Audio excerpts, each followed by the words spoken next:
Allow me to ask you this. Are you looking for a smooth, new, powerful, and solid Wear OS smartwatch without necessarily spending the big bucks? And what if I told you that this watch that we're looking at today is one of the very few guaranteed to be future-proof for the all-new Wear OS 3.0 upgrade? If so, you might want to watch this, pun totally intended. This, my friends, is the Mobvoi TICWATCH E3. Or the box of it anyway, and I've been wearing the watch for the past few weeks and testing it out, and I put this video together to share with you a close-up look at it among other things, and then we'll talk about the highs and the lows and then get into my final verdict. Also, please sub and like if you're enjoying this so far. Let's do it after these messages that way.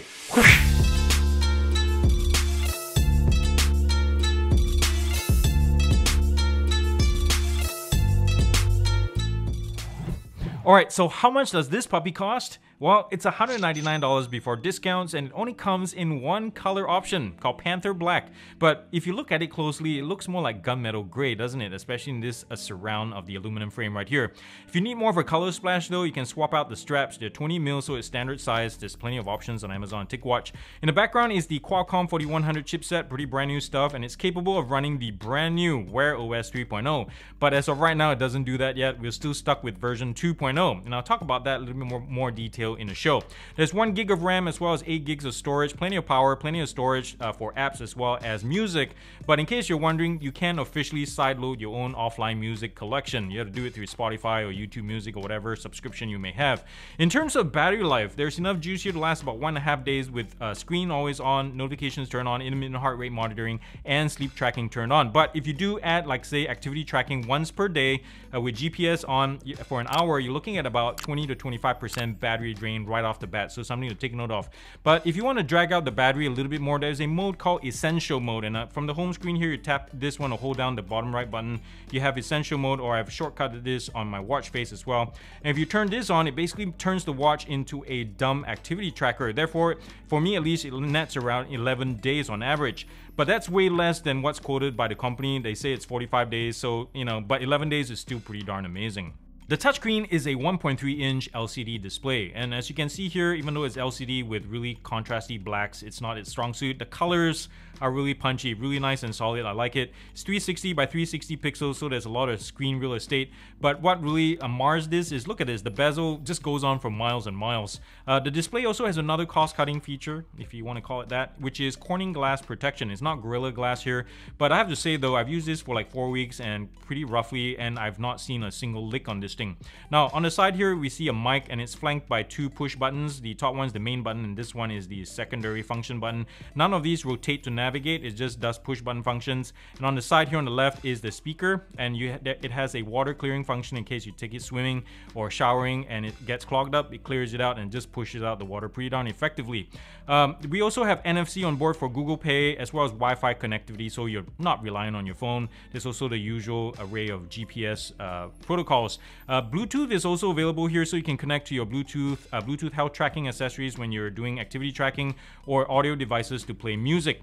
Now the weight on this thing is 32 grams just for the watch. If you add the strap, it's 46, so it's kind of hefty for its size, but it spreads its weight out pretty decently. So I've worn this. As you can see here, there's the indentation from the sensor array right there. It's pretty alright, but I have to say though, if you're wearing gloves, say like for myself, I go kayaking, or in winter, it's gonna activate the buttons. You can always wear it on the other wrist, but that's something to take note of. Now this has IP68, so you can definitely take this swimming. The underside of the watch is polycarbonate, and this is the way I like it because it doesn't scratch as easily as metal ones, and it also adds to the overall lightness of the whole unit. Charging connector and magnet is right here, and this thing comes with its own proprietary charger, just so you know. TicWatch, come on, just standardize all the cables already, work with other manufacturers, and just come out with one cable and be done with it.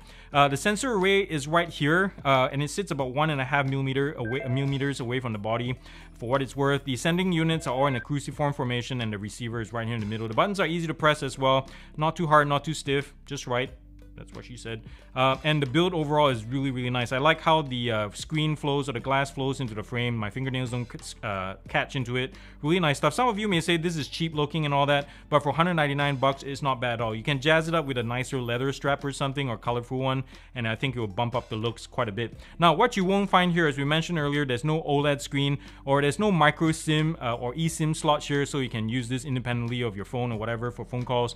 And one of the biggest knock on this for me is the lack of an ambient light sensor. There's also a no jog dial or touch bezels like a Samsung, and there's no barometric sensor. They relies on GPS for altitude sensing or active noise cancellation. The last bit there, I'm just seeing if you're still awake. The UI itself hasn't changed too much since I talked about it even back in the day in my TICWATCH Pro video. The link is up above because ultimately this is still Wear OS 2.0, and we know that the updates have been slow and quite minimal at best. But some of them that we did get have been pretty welcome, like the larger lock screen, number pad, and the dark mode inspired core apps. But the biggest jump that you notice here is the speed and fluidity of this whole thing. It's not Apple Watch 6 level kind of smoothness, but can you imagine if Google's promise of optimizing Wear OS 3.0 even more than 2.0 comes through? This is pretty darn smooth already as it is. If 3.0 is smoother, it's gonna be awesome. Now, that being said, even though this is not the TICWATCH Pro 3, the more expensive model, when I'm navigating this, I don't feel like it doesn't leave me wanting, or it doesn't remind me that I'm using a cheaper model. The only time that this watch bogs down is when it boots up for the first time, which takes about 40 seconds to a minute, and then that's when you can start using it. Or when apps launch for the first time and they're refreshing their data when you fired it up, that's the only time you see it. But everything also is pretty much in the same place. You swipe left to get to the cards, you swipe from the bottom from the home screen to navigation, and from the top is settings, and to the right is Google Voice.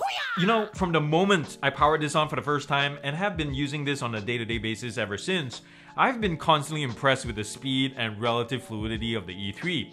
This Qualcomm 4100 SoC is pacey and just right, I'll tell you what, and really is the chipset that Wear OS needed ages ago. It's a pity that it only just arrived now, but I'm glad it's here nonetheless. And the 1 gig RAM, it works just about right for this price range. Other watches have 1.52 gigs, but I have no qualms about the performance here. Battery life is finally where it should have been from the beginning for an Android watch anyway, and I'm not saying that 1.5 days is ideal here. Far from it, guys. It's just that I finally don't have to worry as much about making it to the end of the day with battery anxiety. You know what I'm saying? And I guess I've been spoiled at the same time by real-time OS or RTOS devices like Amazfit's and TICWATCH's own GTH. Those guys can last 1 to 2 weeks between charges. Those are awesome. So realistically, the day we get to like 4 to 5 days on any kind of Android or Apple smartwatches, man, that would be fantastic. But until then, we can only hope and wish and pray. Arguably, the biggest elephant in the room here is the promised update to Wear OS 3.0 sometime in 2022. I don't doubt that it will happen, but is this quandary that Mobvoi has placed the E3 into, especially from a sales perspective, and therefore at the same time confidence from potential buyers like yourself? Because the way I see it, basically the E3 has been launched with this huge what if hanging over it, because buyers like you don't want to buy this brand new off the shelf and then be told to expect the best and biggest update is yet to come. You're gonna have to wait 1 year. That's kind of weird, right? And in the meantime, you're gonna have to suck it up with the current OS version, which, while competent, is fast losing support from app developers and Google alike. That's like buying into a white elephant all by itself. Wow, that's like 2 elephant analogies at the same time. And in case you're wondering, tracking precision is neither a hot mess or perfection, so it belongs right here in the neutral zone. For example, GPS at its worst can be about 5 to 8 feet off track when you're on a run or walk. Heart rate tracking is about 3 to 4 beats off per minute compared to when I test it manually. And overall mapped distance can be off about 200 to 230 feet. And all of these are really about norm for this kind of watch, and at the same time, this is a good thing. It's quite also consistently repeatable. Oh man, that bezel, it's wide, it's hideous, it's distracting, it's cheap looking, and it's so old school. That needs to go, so Mobvoi, in the next version, do something about it. Another downer is the haptics or vibrator on this. Don't laugh. But the haptics on this is truly weak sauce. It's the kind that you can sorta hear and not feel at all, even at its highest setting. And I suggest you just turn it off and save battery altogether. And why in the world do we need 2 apps, in this case, both the Mobvoi as well as the Android Wear applications, to pair this device and then be running at the same time on my phone all the time in the background is beyond me. And this is not endemic to just TICWATCH, guys. It's industry-wide. So what we need at this point, and merely this is a pipe dream, is a unified app. So come on Google, push your partners and make it happen already. And speaking of apps, I think battery life would be improved so much on this watch if it weren't for so many TICWATCH apps or services running in the background. They're nice and all, but they are battery sappers. So on the flip side, I guess you can always disable most of them and be perfectly fine functionality wise, because guess what? You have duplicate Google versions like Google Fit and Calendar already pre-installed on the E3. Long story short, the E3 is a watch stuck between a rock and a hard place. It's quite superb actually, both technically and functionally, but it's also in the midst of the changing of the guard, because if you buy it now, you're basically watching and waiting as the current guard, Wear OS 2.0 in this illustration, slowly gathers up his things from his booth, all sad-like and everything, and then marches off back towards his barracks. And upon seeing the new guard, Captain 3.0, from a distance, with her new shiny outfit and an even better march than he could ever muster, eyes her with disdain, equal parts disdain and jealousy, because he knows deep down he'll never do what he's enjoyed doing for the past 3 years, or see the once adoring turned jaded fans ever again. Okay, that wasn't a long story short. Anyway, get this if you want a very competent and competitively priced smartwatch, and or you don't care for Wear OS 3.0 just yet. And obviously, don't get it if you do care and don't want to wait around twiddling your thumbs. Now, if you do have $50 extra to spend, there's also the Samsung Watch 4 to consider, the 20mm non-LTE model, which already has 3.0, but that doesn't have Google Assistant or Google Pay just yet, unlike the TICWATCH. And also, you have to be more tied into the Samsung ecosystem to fully awaken its feature set, so something to take note of. So with all that said, I'm giving the TICWATCH E3 a GearUP score of 8.3 out of 10, and this is how I broke it down to get the final score. If you have any questions, feel free to comment down below. And I think I'm gonna make a follow-up video when the rollout of the 3.0 comes, because I'm sure the scores are gonna change, so stay tuned for that.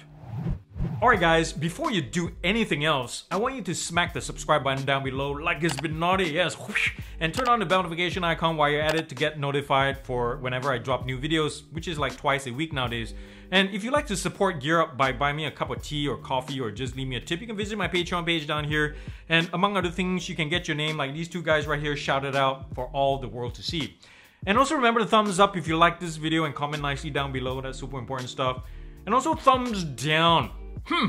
Thumbs down to sitting volleyball rules, and I'm talking about Tokyo Olympics here. This is something that happened, and here's a picture. This is the Iranian team. They hired this player. Look at this guy. Morteza is his name, and he's like 8 feet plus. He's like basically a walking brick wall, and they won gold in part due to this imposing figure. And I know, guys, it's legal to use players who bring like extra advantages to any sport, right? But in Paralympics, I feel like in this case, it feels kind of unfair. And I want to give this a thumbs down, because look at this again. Another picture. The opposing team is like, F it, we're not playing this guy. We're like totally done here. Yeah. But anyways, that's all I got, guys. Thank you so much for watching this and joining me today. I hope to see you the next time. And remember to do something loving and kind for somebody in this world, because the world needs it more than ever, and it starts with you. So God bless, peace out, and next week we'll see you again. Whoosh.